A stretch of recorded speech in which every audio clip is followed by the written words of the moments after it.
your journey as a maker of electric vehicle, an electric scooter, since the time you started, which was what, 2014, 2015, there are now over 1 lakh Ather scooters on the road in India. But it took you a long time to get there. I think you took 6, 7 years just to get the design right, to get the product right, because you wanted to make a product that ultimately looked good. Like Aman said, people would kind of hesitate from using Indian brands, but you made it aspirational. So if you see our trajectory, it's, by the way, we're in our 10th year now, so just approaching the first decade. First 5 years of engineering and product development. That phase was important because before you get to actually make in India, you need designed in India. Or rather, for us, that was the only option. We couldn't get a design out of somewhere else because electric two-wheelers are a very fascinating place where globally there is no country with an evolved enough ecosystem of good electric scooters or motorbikes. Like none.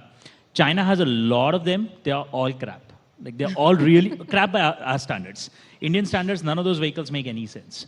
So we were at a very interesting place where if you want to build electric two-wheelers, you literally have no place to borrow from. So we had to build the platforms from scratch. We had to do all the engineering from scratch. I remember when we hired this testing lead from one of the legacy auto OEMs. He's like, we have no test protocols that work for an electric vehicle.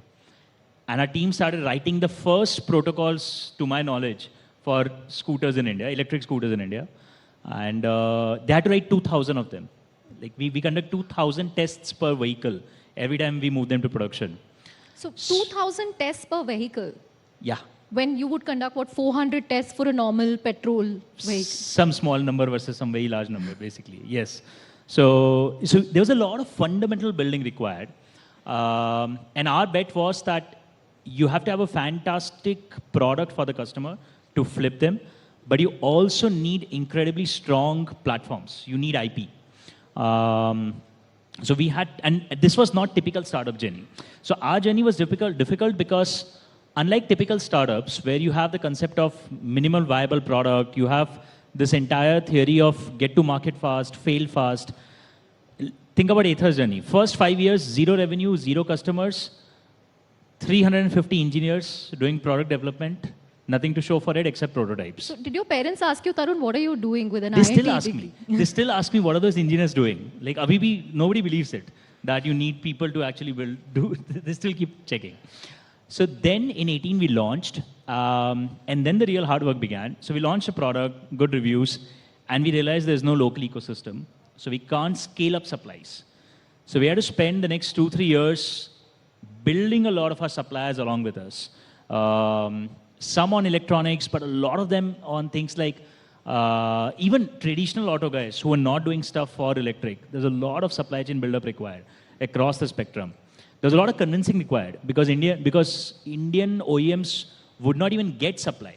If you want to get lithium-ion cells, until a couple of years back, it was ridiculously hard to even get lithium-ion cells from external suppliers to Indian market. They're like, India market is not important. Nobody will build and sell EV in India. Why would we sell to? They would not even have offices in India. So it was a pretty fascinating journey. And in this 10 years, the revenue, 90% of our revenue has come in the last year. Wow. So 10 years ka cumulative revenue, all of it has come basically in the last year. It's 9 years of build-up and just 1 year worth of actual proof that's finally come out in the some level of patience. Yeah.